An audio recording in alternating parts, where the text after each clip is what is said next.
Pleasure to announce today's speaker. And before I start, actually, let me start with the Mool Mantram. I was requested to do so. Om Shri Narayana Parama Gurave Namaha. So let's get to know today's speaker. It is Dr. Kumar Rajappan, who I was first introduced to as Vasant. He's a biotechnology scientist in the US. He's earned his PhD in drug discovery from the University of Maryland near Washington, DC. He's a lifelong associate of Narayana Gurukula, a guru-disciple organization founded by Nataraja Guru, the principal exponent of the Guru's wisdom. Vasant had the fortune to sit at the feet of Guru Nitya Chaitanya Yati and Guru Muni Narayana Prasad, the current head of Narayana Gurukula. He's a continuing student of the Guru wisdom. He resides in San Diego, California, with his wife and 2 children. It's also interesting to add that he's the principal scientist in the group of American researchers working towards developing a vaccine for COVID-19, the pandemic that is plaguing all of us at the moment. And we're proud to present him as a foremost scientist and a dedicated and erudite Guru Narayana scholar. So, Dr. Kumar Rajappan, alias Vasant, hand over to you. Thank you very much. Thank you. Appreciate that. So, Om Gurur Brahma Gurur Vishnu Gurur Devo Maheshwaraha Guru Sakshat Param Brahma Tasmai Sri Gurave Namaha. Om Shanti Shanti Shanti. Om. So, first of all, let me thank all of you personally for taking your time and coming and attending this speech. So that shows that there is some interest. So I have to keep up my side of the bargain. So other than the CV that you just heard, I would like to say a couple of things about me in terms of who am I. So as I started my 5th grade education at Narayana Gurukula and the nearby school, Shivagiri LP school. And Shivagiri High School itself was built by Guru, especially for children or students of that part of Kerala. So I had the fortune to study in that school for a number of years and get my high school certificate from there. So it is one thing that even after leaving Gurukula and Varkala, I kept on going back to that same place. After my bachelor's, after my master's, then stayed there for some time with Guru Nitya. And then after coming here to the US, whenever I visit Kerala, that is the one place that I definitely go. Other than seeing my my mother, that is another place that I have to go and see and give my pranams to Guru and other sannyasis there, other inmates there. So it is a very special place to me, and so is the teachings and the philosophy of Guru, Narayana Guru. And I see it, I try to understand it, assimilate it through the further elaborations, the teachings of Guru Nitya and Guru Muni Narayana Prasad. I haven't seriously ventured into the writings of Nataraja Guru, and that is mainly because it is still beyond the grasp of my intellect, so to speak. Because one thing, Rajaguru's language is very difficult to understand, and the concepts that are given in there, it's a beautiful blend of Western and Eastern philosophy, and that part you got to have some serious knowledge of Western philosophy and other systems also to seriously get into that. But fortunately, Guru Muninarayana Prasad has taken tremendous joy and probably pressure also to bring that all into Malayalam. And wherever is needed, he has given explanations. So that's a very good resource for me as well as for many other people. Now, Guru Nitya has gone and taken Nataraja Guru's vision of Narayana Guru's philosophy into all relevant areas and fields of interest to mankind. And that could be music, that could be art, that could be literature, that could be aesthetics as a subject, ethics, morality, you name it. Guru Nitya has put his mind and focus into all these areas and brought Narayana Guru's philosophy and its relevant to all faculties and all aspects of human interest. And that is very, very unique.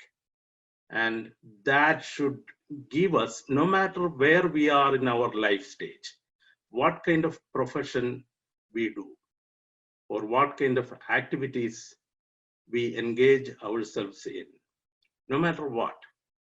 There are artists, there are scientists, there are economists, there are literary personalities, there are police officers, farmers, you name it.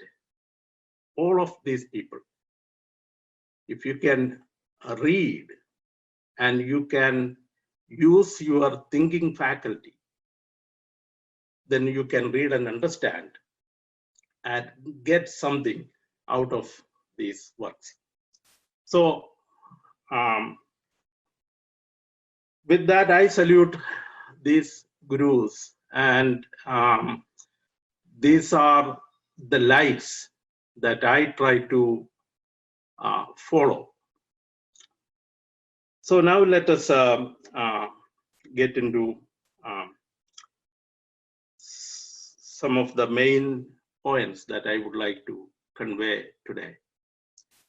So this is a very eminent, mature group here.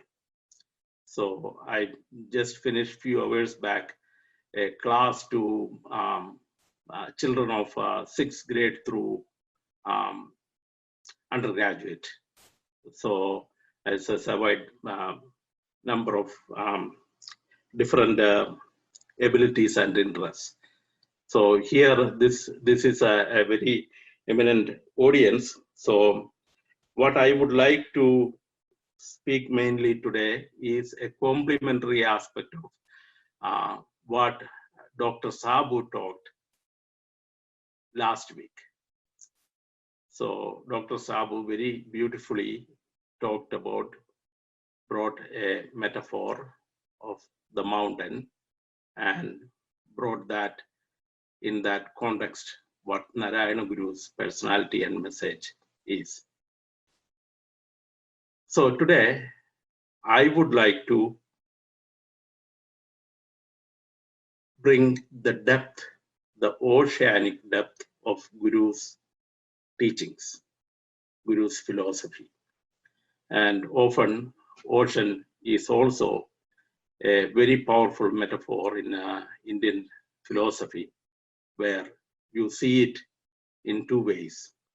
And in Devadashakam, when Guru starts, it says, you are the captain, that who will take us across this ocean of phenomenality, the Bhavabdhi.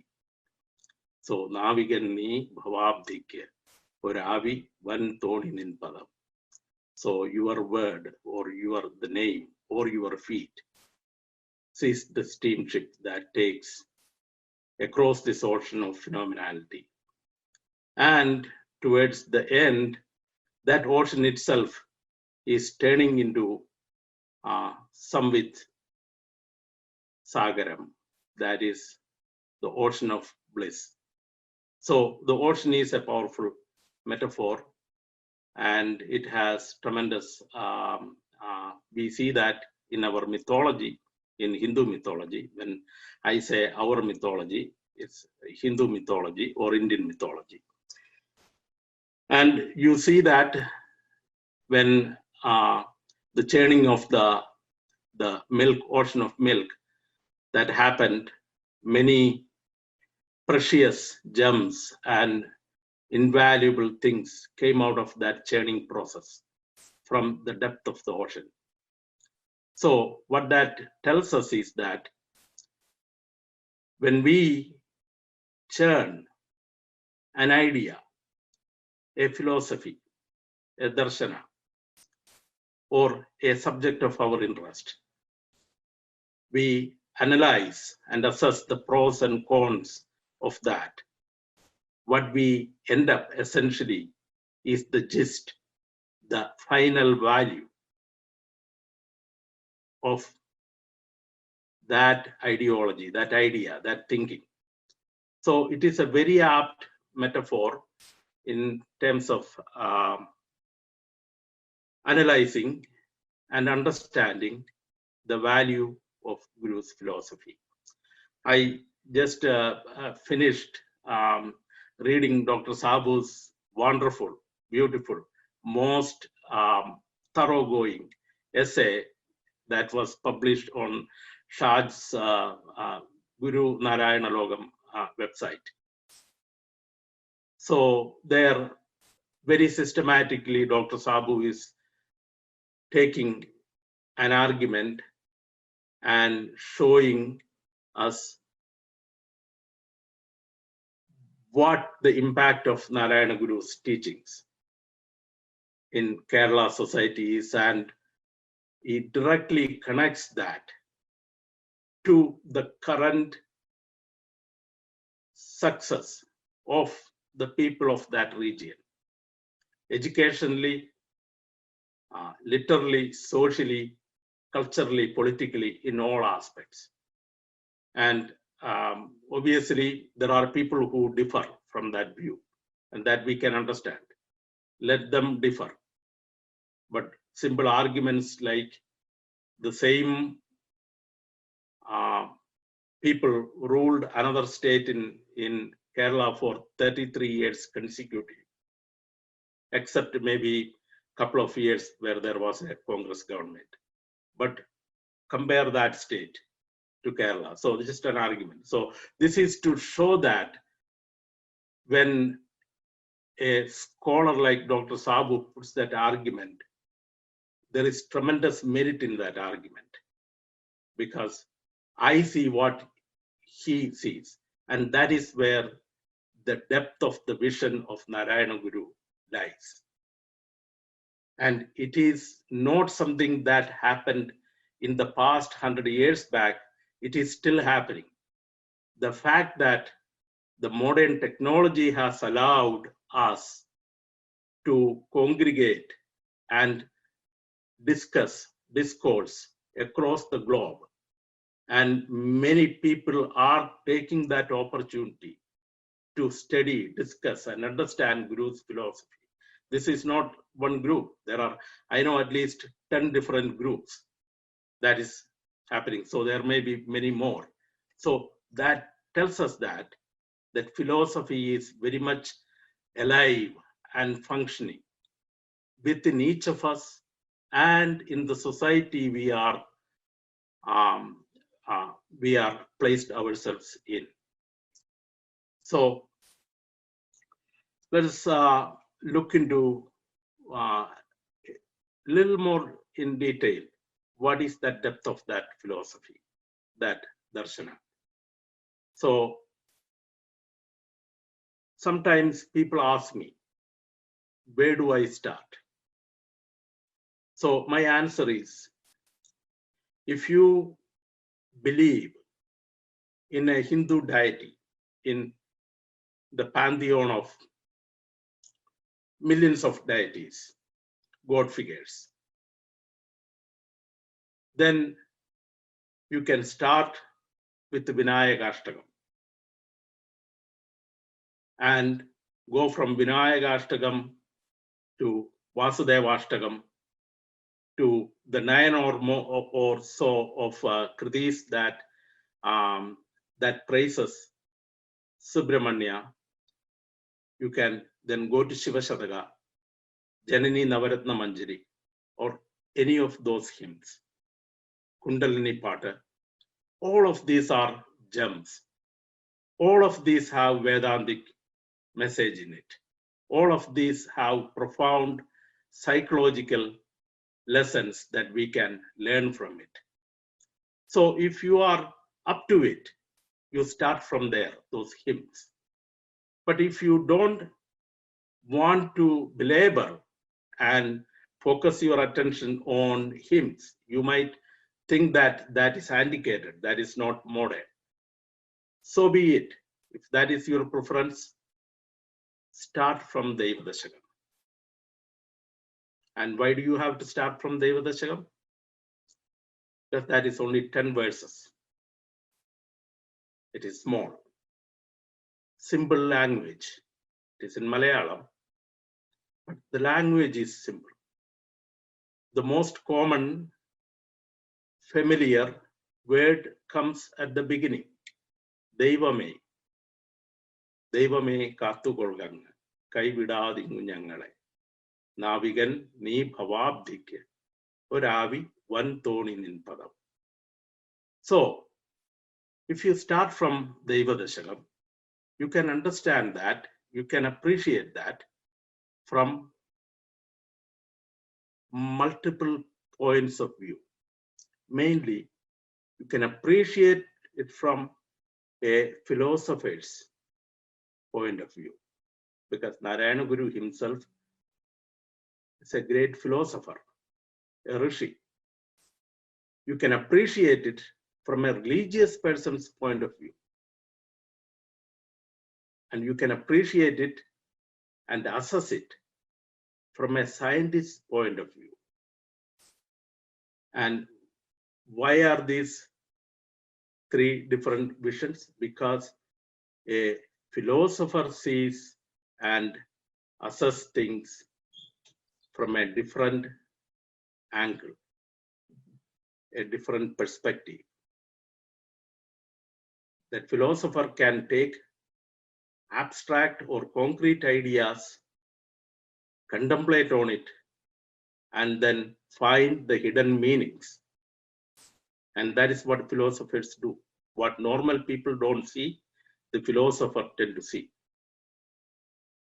Whereas a religious person, for that person, this is a prarthana, this is a prayer. And the very word prarthana means that you request in an appropriate manner.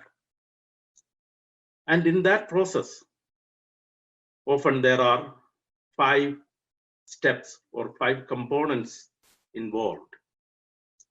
And one is, if you are a religious person, you believe in a deity or believe in a principle, you have to give yourself to that principle. So there is the component of Sharanagati, that surrender yourself in the prarthana. And you can see that in Deva Dashakam. And then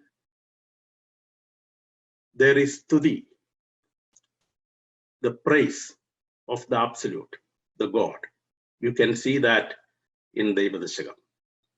And then there is, anytime a devotee is praying to a deity, or a principle. There is a bipolarity established between the devotee and the Lord.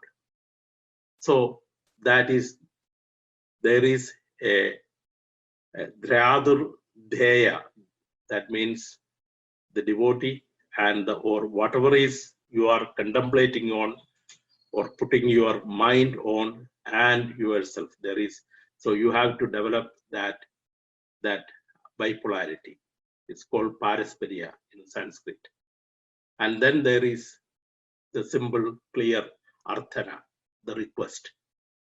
So you will see request also in Deva Dashakam. And it is not a request that, Lord, give me food. No, that is not what we are requesting.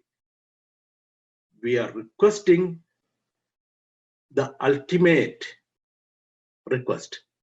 That means make us realize, make us have realization, take us from this phenomenal ocean of misery to the blissful ocean.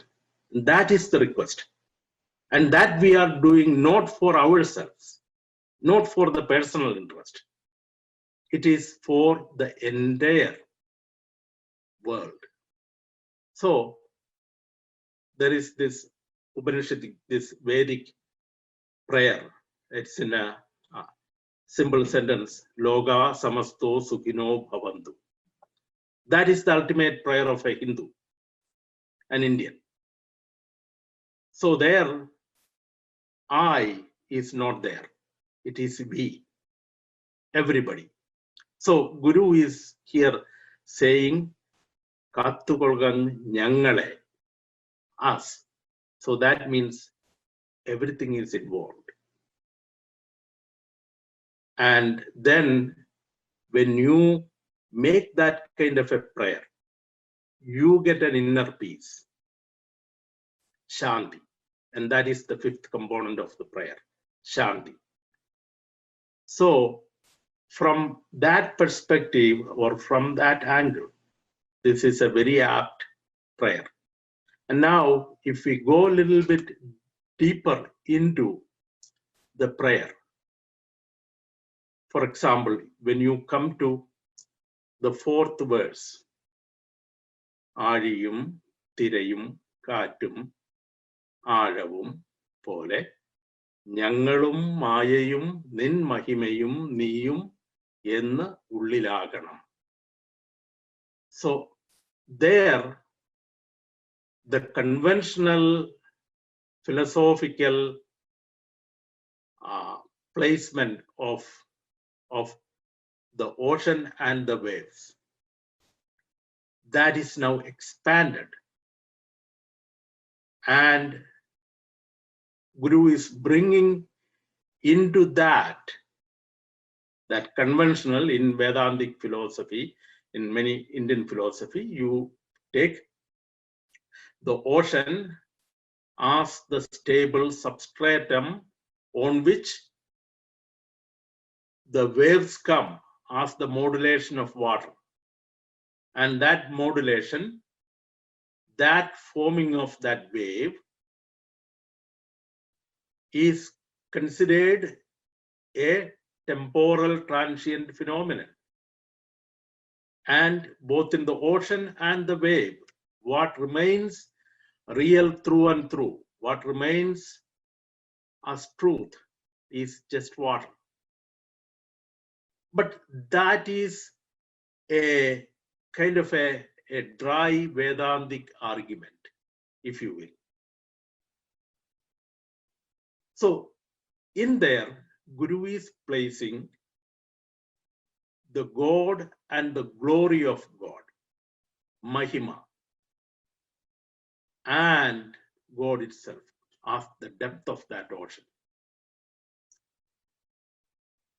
So God is there considered the depth of that ocean, and his glory is the unseen wind that creates that wave, which comes, creates the appearance of water as wave and it disappears.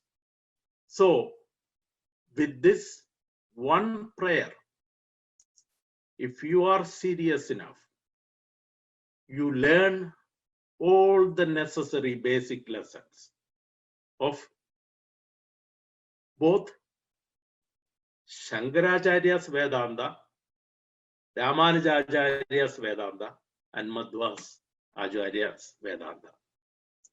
So what Guru has done is these different factions within these schools of thought, he has beautifully combined and blended, and without having any difference, without leaving any room for further arguments, has brought all these differing visions through that one prayer. Now, once we have an understanding of this one prayer, Deva Dashakam, then the next thing is that we have some of the basic lessons on what it means to be Maya, what it means to be or what it means by saying God. Is that a personal God? Is that a universal God? What is its value? And what is Sat, Chit, Ananda?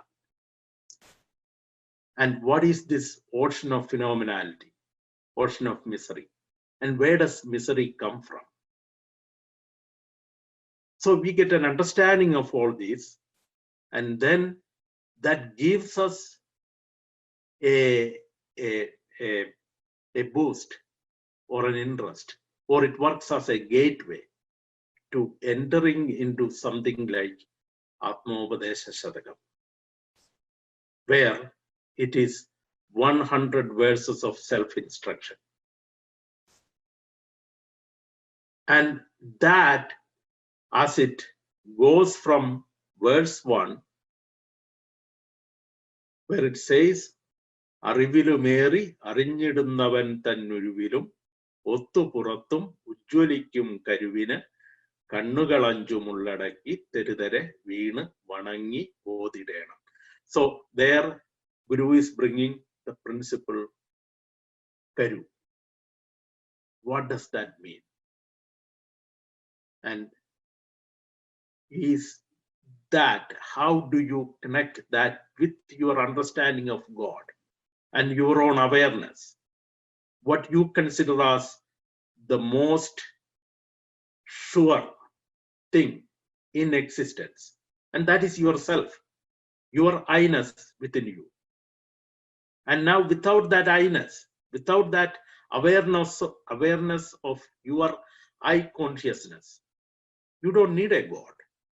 If you don't exist, how can God exist?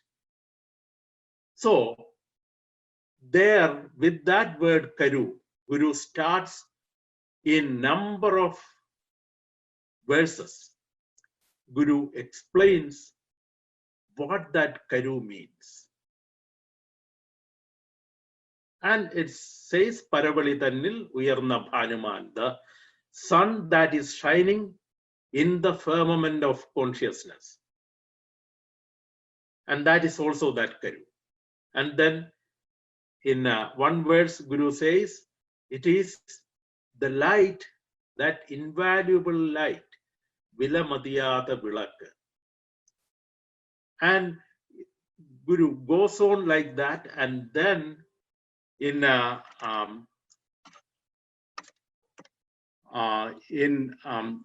further verses, Guru clearly brings in other social and personal subjects.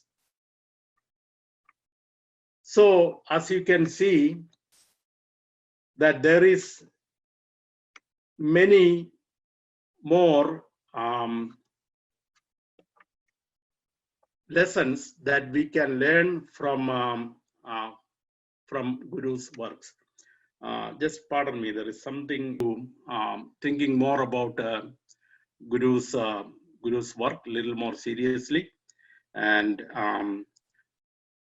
been a little struck dumb by the accessibility of your language and how it is resonating within me. Everybody should be able to unmute themselves, by the way, if you have anything to say. There are quite a few things I'm taking away, but I think the most impactful perhaps has been that there is no God if there is no you, which really sort of places the onus of understanding things upon the individual.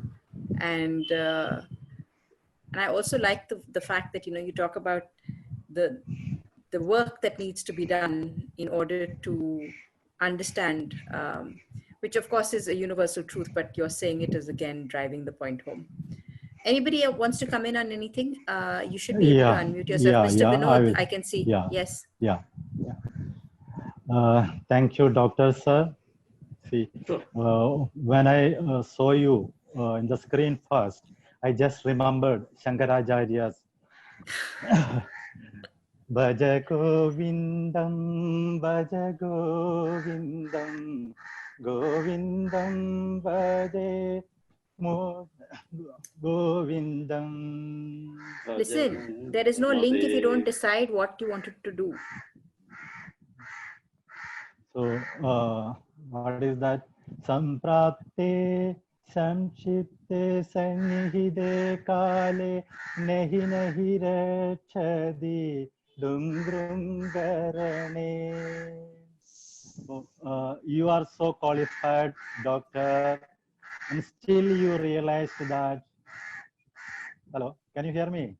Yes, yeah, I can. Yeah. Go ahead. We can hear you. We can hear you. Still you understood the need of the Guru's light or Vedas and all. So that is the thing people should realize. We are in the grips of illusion of God, as Guru taught us. We are in the grips of illusion. So the God himself created Vedas also to be face to face with God. So with the help of the Guru, we are able to do that. So we are not the KG students now, as you mentioned. The audience today here, all are well versed with the Guru's teaching, and we should go beyond that. Arivinum upariyaya arivilekku we should awaken. So very nicely you put all these things, Devadashagam and all. So we should all come out from the grips of illusion and enjoy the life every day. We are having a one beautiful day again and again every day. So we should realize that the divinity of the things we do every day in our surroundings. That's all I want to say. Thank you very much for your good lecture today. Absolutely. Thank you. 10 minutes late to join. Anyway, thank you very much. Thank you, Dr. Sir, for explaining us the importance of Devadashagam philosophically and religiously. That is very nice for the educated viewers to understand that. My question to you, sir, what is the perspective, connections of Devadashagam with Advaita? As Advaita, it's that two stanzas are there. Then Devame niyallo srishtiyum srashtavayadum srishtijalavum Devame niyalle srishtikkulla samagriyayadum. There it is clear the Advaita. And another thing also, niyallo mayayum mayaviyum maya vinodanum niyallo mayaye niki Sayujyam Nalgumayanum. This also again Advaita. Then another thing, Ayum, Tirayum Katum, Ajavum Pole Nyangalum, Niyum, Mayayum, that I just do not remember, Ennu Ullilaganam. So all Advaita. ഒന്നൊന്നായി എണ്ണി എണ്ണി തൊട്ടെണ്ണും പൊരുളൊടുങ്ങിയാൽ നിന്നിടും ദൃക്കുപോലുള്ള ഉള്ളിലാകണം. These all are represent Advaita as per me. to add to it, but still, Devadashakam is a Manana Grantham. See the difference between a book, to study a book, and to do Mananam on a book, both are different. Because we can read, we can understand, we can do so much reading and can understand also. But when we hear, when we read, lot of questions will come in our mind. So what we have to do, we have to make our knowledge, the knowledge what we got from reading a book, from listening to a Mahatma, we have to make it, that knowledge, doubtless knowledge.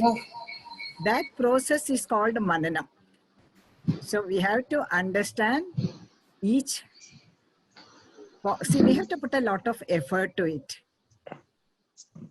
And I hope I'm audible, correct? Yes, you are audible. Yeah. So that's the only thing I have to, because these Guru's critical, especially Devadashakam, Pindanandi, Kundalini part, Navaratna Manjari, Janani Navaratna Manjari, all are for the Manana Granthas. That is what I have to tell. And Dr. Rajappan has really beautifully explained Devadashakam, and it cannot be explained more beautiful than this. Thank you. You are absolutely right. The Mananam, see in the Ishopanishad, it says that that sloga, if you have education, we may go to darkness than who doesn't have the education. It means that only by simple education, you cannot achieve the truth. So you should do analysis, self-analysis. You have to go deep by Mananam, then only you can achieve the real knowledge, Vijnanam, then that means you can achieve the truth. Thank you, Dr. Kamala Unikrishnan. Mr. Venu Ravindran has agreed to be co-host, not just for this session, but also going to the future. So thank you very much, Mr. Venu Ravindran, for making that commitment of time, to help us run this. It needs all the hands it can get. The more hands you get, the stronger we become. So thank you for your time. I know you're out at the moment, but I really appreciate your stepping forward so willingly. Thank you, Yamuna. Definitely, yes, always there. Thank you. Thank you. And sorry, Amma, you were saying. No, I just wanted to mention for the information of the audience that Dr. Kamala Unikrishnan, of course, everybody knows her, how erudite she is in the Gurudeva Kritigal, and she incidentally is,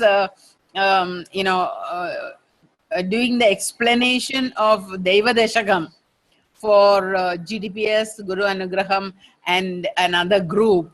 Just now, it is going on. So it's a very nice coincidence that Dr. Kamala Unikrishnan happened to, could manage to come today and be present here, and also can come in briefly. She also goes very, very deeply into explaining shloka by shloka. Once a week, we get such a, it is just like Palari Madhanam and getting all the, getting all the gems from that. It is amazing. I have always known Devadashakam from childhood, but how every time when these speakers explain it, it is another fresh outlook, another layer of meaning comes alive, and it is really, really wonderful. Every week I used to admire Dr. Kamala Unikrishnan's explanations, but today listening to Dr. Kumar Rajappan also, I was really, really amazed that, oh, this thing I did not know, this thing I did not know. is really wonderful. Yes, Dr. Kamala, I think you want to say something more. I just want to thank you, and even though not that well versed in all Guru's Kriti, but trying to understand, learn. Yes, thank you very much. No, we are all benefiting so much from your explanations every week, sloka by sloka. In fact, Anugamba Shatakam, which was a work I did not know about, and I really enjoyed it when you explained it. So was Tattvabodham, of course, I did not know anything about, and the whole philosophy, the foundation for the philosophy and understanding of all the works have come from your explaining Tattvabodham in such simple terms over so many months. Thank you very much. I would like to publicly acknowledge and thank Dr. Kamala Unnikrishnan at this point of time. Thank you. Yeah. Thank you. Yes, Yumna, you could carry on. Any more questions?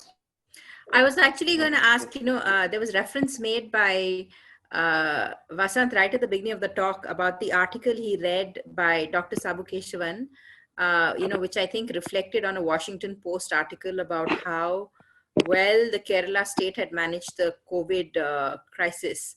And Dr. Sabu Keshavan goes deeper into that. So I was wondering if you could just give, for those of us who haven't read the full article, a quick overview of what you have said there. Yeah, that's a very good idea, because it's a very, very complicated article. Of course, I went through it with a fine-tooth comb, and in fact, Dr. Mohandas has said that it has got a little bit, leanings, political leanings, but I wouldn't agree at all. And it is really wonderful. Dr. Sabu Keshavan, could you come in and just briefly tell us the trail of argument that you have put forth in that article? Thank you. Actually, there is no political leniency from my side. I wanted to correct the political leniency. That's what I did. That's true. That's true. Because you cannot view every aspect of life from the political point of view alone. There are philosophical perspectives. We need philosophical perspectives. We need cultural perspectives. We need scientific perspectives, both that of physics as well as that of metaphysics. So all this has to be included while assessing any contemporary event. That was my point. And of course, that was based on a report in the Washington Post. So there, the whole credit of managing the coronavirus, that was not by the government, by the communists. That was the point. Yes. That was what I was trying to clarify the point. One thing is that, strictly speaking, there is no communist government in Kerala. All coalition governments only. All coalition governments only. So that is what is the ethics of giving the entire credit to a particular political party. And the history of Kerala has not suddenly begun in 1956. Kerala state came into being in 1956. There is a socio-political and philosophical revolution that took place before that. That we can trace, or a prominent event with which we can start the whole sequence is the Arivipuram adulation of Shiva by Narayana Guru. It does not mean that not much political events took place before that. It was there, but that was a prominent event. And I cited Bill McKibben deliberately. So I quoted that from Bill McKibben's article, The Enigma of Green Kerala, that appeared in 1995. So he analyzed the political scenario based on Narayana Guru. So I went some steps further. So what I quoted was, what is his name, who authored the book Turning Point and the Tao of Physics. Could not get his name suddenly. Tao of Physics. Frijot Capra.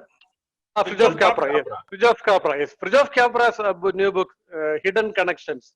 So in Hidden Connections, he says that all political events are an underlying consciousness, reflection of consciousness.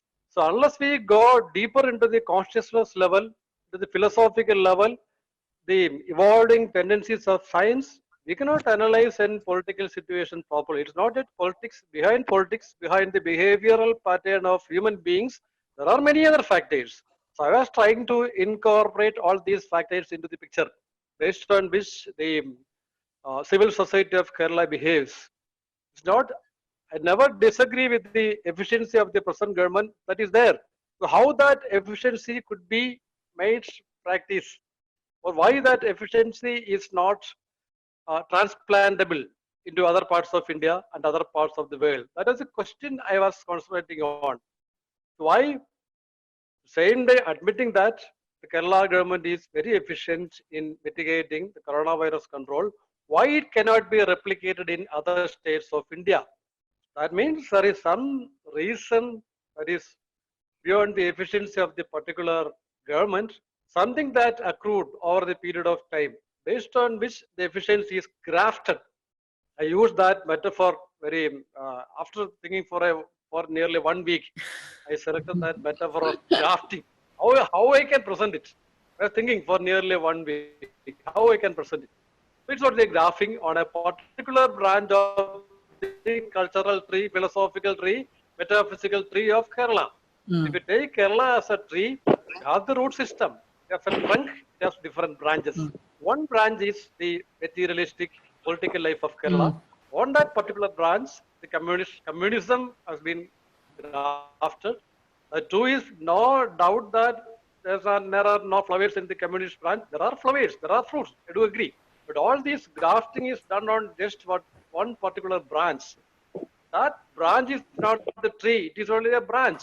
We have to look into the trunk, we have to look into the root system. Yeah. That's what I was talking. Yeah. The root system, there's you. a philosophical, there's a cultural root system for Kerala. Only by transplanting, it's not transplanting, planting. We are not uprooting the plant, we can plant it somewhere else. That is the philosophical basis of Narayana Guru, that we need an economics based on the happiness of human being, because every being, not only human beings, every being always strives for happiness. Now we have an economic index also, the gross national happiness for Bhutan. Yeah. That is very near to the philosophy of Narayana Guru. We need a different perspective of life. We need a different perspective of economics. That's what I was trying to make it clear in that article. Very That good. was my attempt. And also the Ayurvedic background, the food habits of people, how it will affect the immune system of the people. That's an important factor. We have that tradition. All these factors all together the political system. That's my point. It was not a bias. I was trying to correct the bias. No. That is my point. No. Thank you. Yeah, Thank you so much evolution for of coming in. the evolution of ethos of the Kerala people, the residents of Kerala, you have brought out in the past 100 years. You have brought out very well is what I had thought, and that metaphor of the tree was very, very apt and everybody could understand.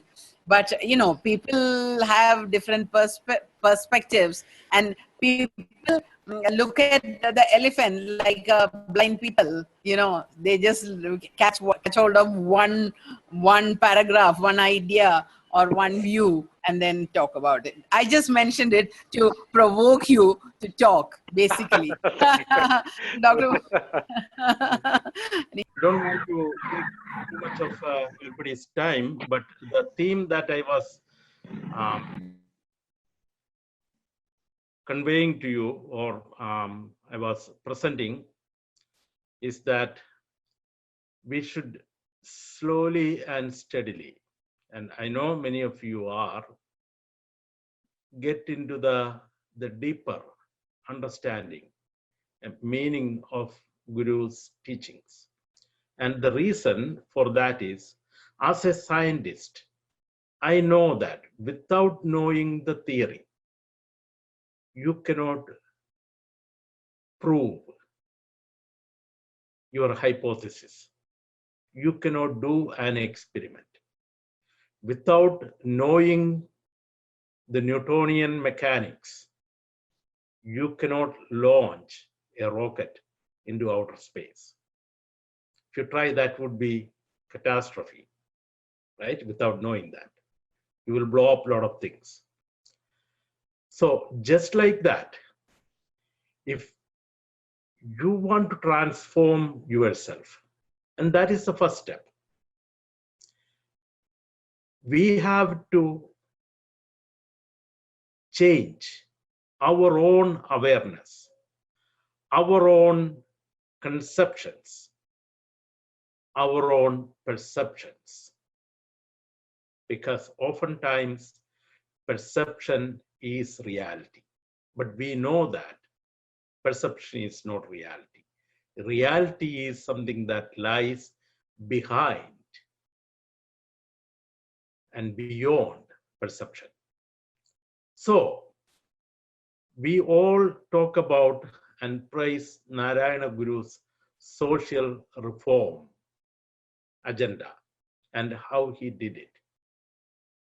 Everybody, every politician, every social person, every class teacher, everybody does that, which is right. Nothing wrong with it. It is in itself, it is very true. But as we can see, the world is getting way more complicated in some sense for us, for everybody. The system of caste differentiation is still very much prevalent in much of India. And this is a blot on the consciousness of the Indian wisdom, where we talk about concepts like Vasudhaiva Kudumbakam, right? But totally against it. We have the most powerful darshanas in the whole world. People like Arthur Schopenhauer, Paul Doison, William Lacombe, Einstein, and if you read Fritjof Capra's Tao of Physics, published in 1969, then The Web of Time that came in later, and now this new book. You read any of these things, and Fritjof Capra is a particle physicist. You see that the power of this wisdom, but we tend to act against that wisdom.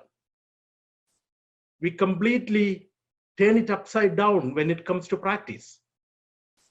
And the same thing is happening in world. In the US right now, there's a huge racial based issue is going on. So we need to address these things. Apart from the philosophical understanding of Guru's philosophy, we have to continue to act the way that he showed us. And Narayana Guru made Vedanta practical. He proved that Vedanta is part of your life. You can change not only a person, but the whole society through application of Vedanta philosophy. And that is what is Guru's unique contribution. Shankaracharya, the most well-known proponent of Advaita Vedanta, Acharya didn't do it. Maybe he left this world in body at the age of 32 years. So he was probably not, he would have done if he had lived longer. But the institutions that Acharya created, unfortunately, they also subscribe to the same nonsensical, inhumane, caste-based discriminations. Now I'm getting into a little bit politics also, but the fact is that this remains as a blot. So by diving deeper into Narayana Guru's works, you are enabling yourself to have that wisdom, that theory, that theoretical knowledge within you to positively affect not only your own life, your family's life, but the society. At least when a person comes and asks, why is this happening? You can show that person the absurdity of this thing in a meaningful way. That way, you can at least change one person. So that is the value of Guru's philosophy. And in order to get there, we cannot just repeatedly pronounce a one mantra or one line like one caste, one religion, one God for man. So you have to define what that caste means. And Guru has beautifully defined it and assessed it in two of his works, Jadi Lakshanam and Jadi Nirnayam. And that is what we have to put. When somebody put caste, this is what Jadi means. And these are its characteristics. Just like that, one God. What is the nature of that God? You can put Deva Dashakam and have an understanding or give an understanding. And what is religion? You can bring in Atmopadesha Shadagam and Darshanamala, and you can give an explanation of that from many different angles. And whatever comes within the purview of what we call religion, the ethics, the morality, and all that is there in one place. And I hope and pray that we all continue, I say continue to work towards that direction. And Guru as the example. We don't have to don a saffron cloth. We don't have to shave our head.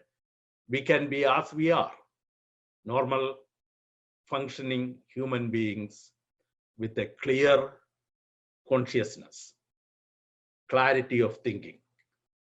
And Narayana Guru and the gurus that came after him, Raja Guru, Guru Nitya, Guru Muninarayana Prasad, these three have given tremendous resource for us to delve into the wisdom, to learn, to understand, and to propagate, and bring light to the minds of other people. With that, I will stop. I apologize for the brief interruption, and that way you could hear Dr. Sabu Sir and a few other people, and that's as a blessing in disguise. So thank you so much, Dr. Vasant. And I will stop here. Thank you. Thank you so much, Dr. Vasant, for such a wonderful speech. Basically, I'm a beginner, so I have a question which is it may look very silly, so please don't mind. I heard briefly about the 5 gems that you have explained, but in somewhere I heard also that you mentioned about the mystery and the bliss, the duality. So my question here is, should we have to have misery to get into the bliss? What is the relationship between these two? Your question about duality you are talking. Yes, it's a very basic question. So let me tell you maybe one sentence in Malayalam just for understanding. You know, in there is a song called, you know, Dukhidare, Pididare, Ningal Bhagyavanmar. എന്ന് പറഞ്ഞിട്ടൊരു song Christian song ആയിട്ട് ഉണ്ട്. So my question here is, doctor has explained about the misery and the bliss. Okay, you once the misery has been there to take you and make you realize what is the bliss. So my question is, to attain bliss, should we have to undergo or more the misery, you get a better chance to become more blissful?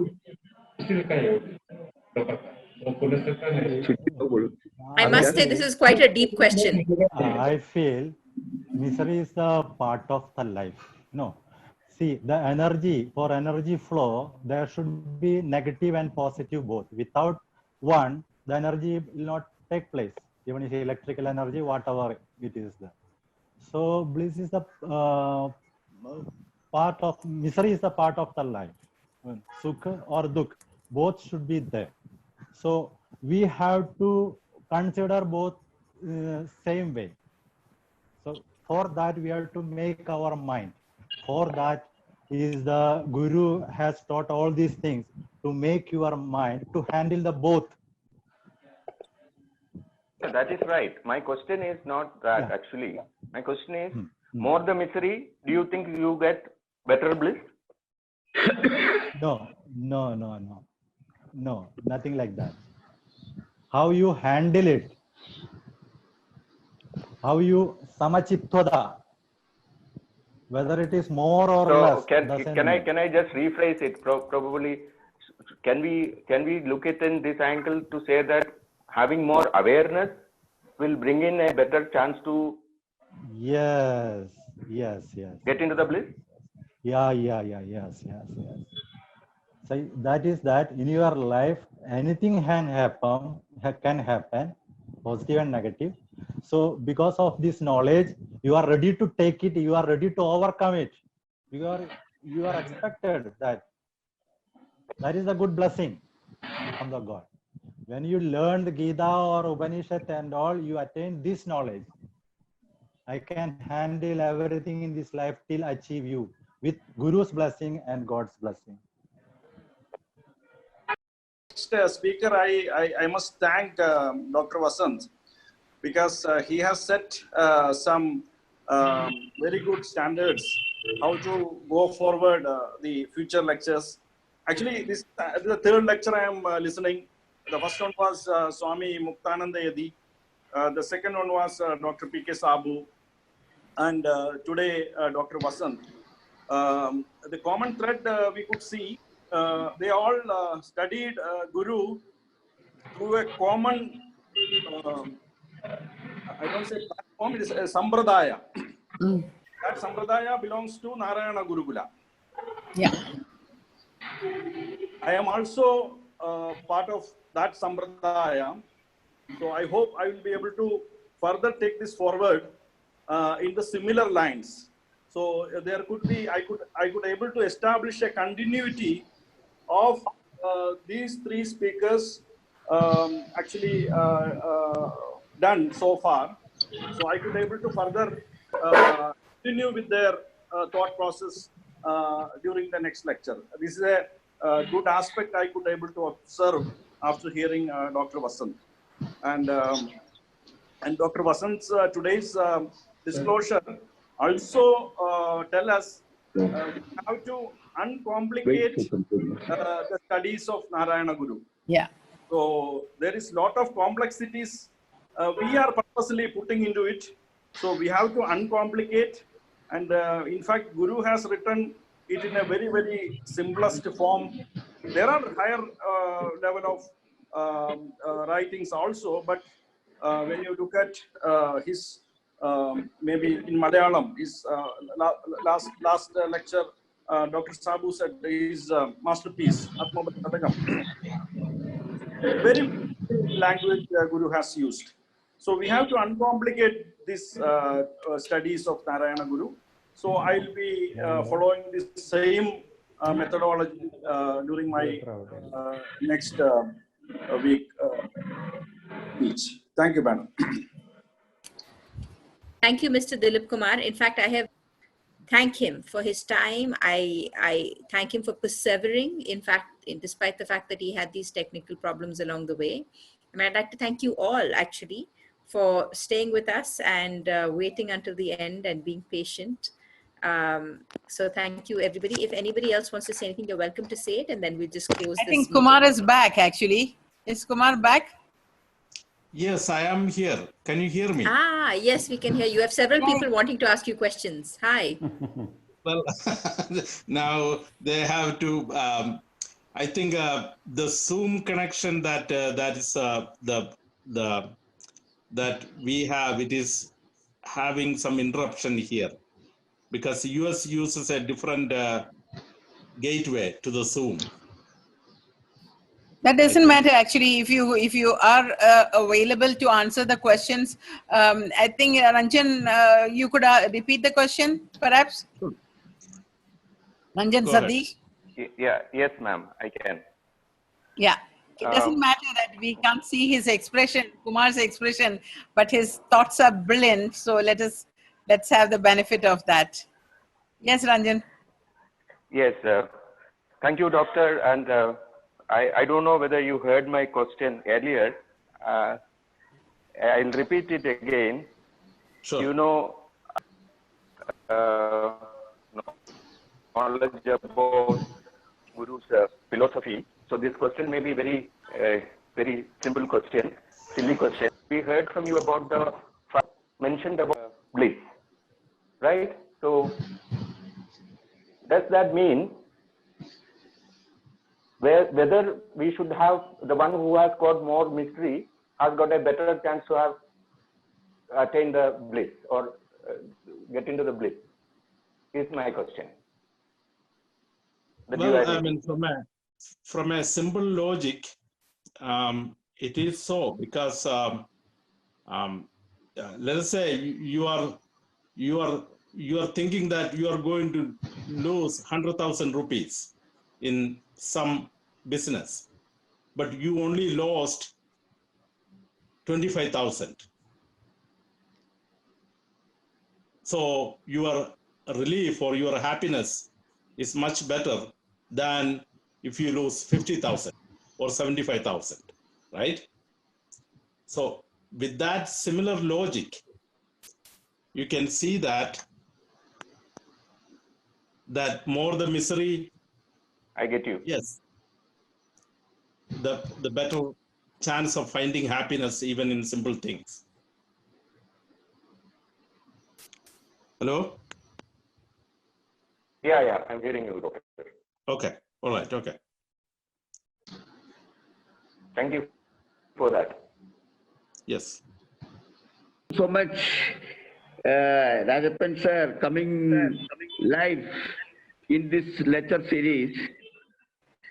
So we have published one of your article in 2017 in our magazine Oneness. Oh, okay. So Yes. whether you remember or not. Yes, so we I do. have got a publication, this Oneness from Shillong. Okay, Yes. we'll be sending you the copy. Yeah. So thank you so much today coming live on this lecture series. We are really very happy. We could see you, we could interact you. So my question is, you have mentioned God cannot exist without us. What do you mean by that? Can you explain Sure. elaborately on this aspect? So what we typically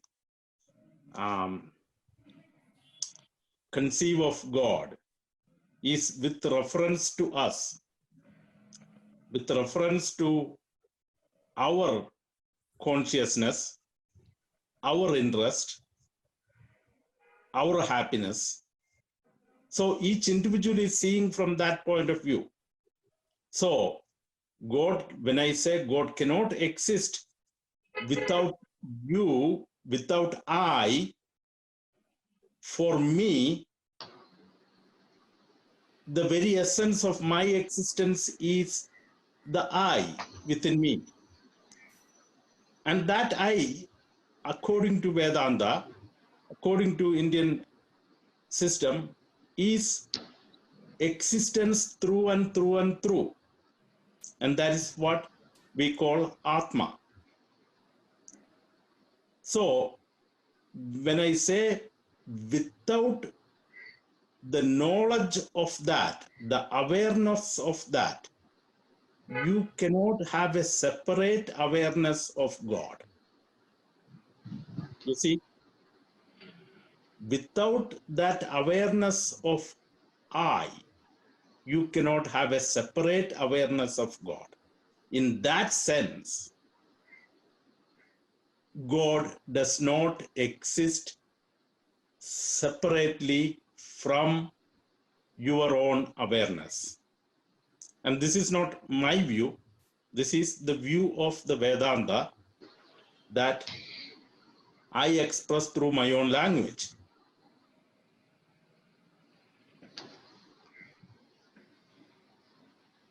So in Elutachan, I know many of you know who Elutachan is. In Elutachan, he says, if I have the thinking that I am, then let everything else be I.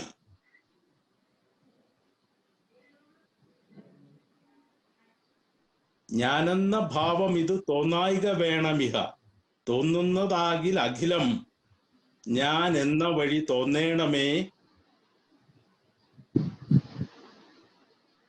Hari Narayanaya Nama. When he says that, that is what the gist of Vedanta. And in that sense, without the awareness of I, there cannot be a separate God.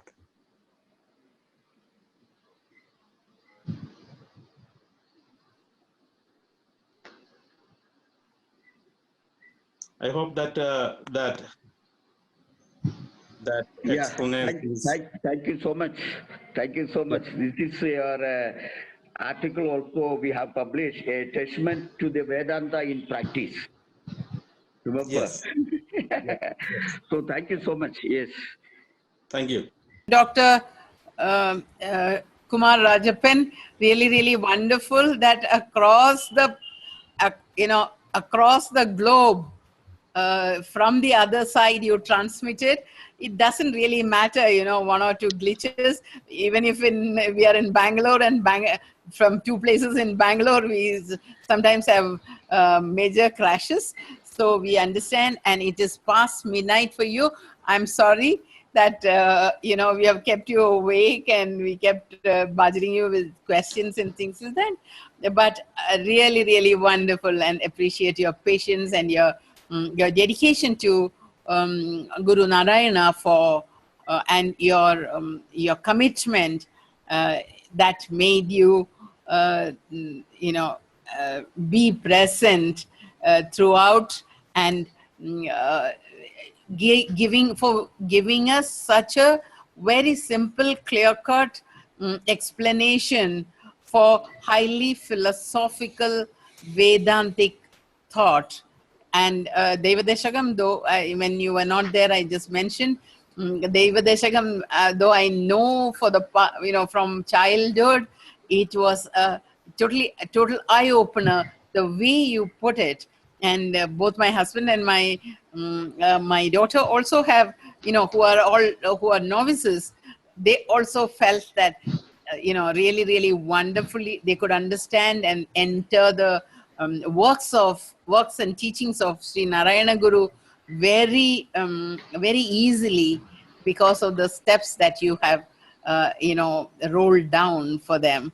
Thank you very much for that, and really wonderful.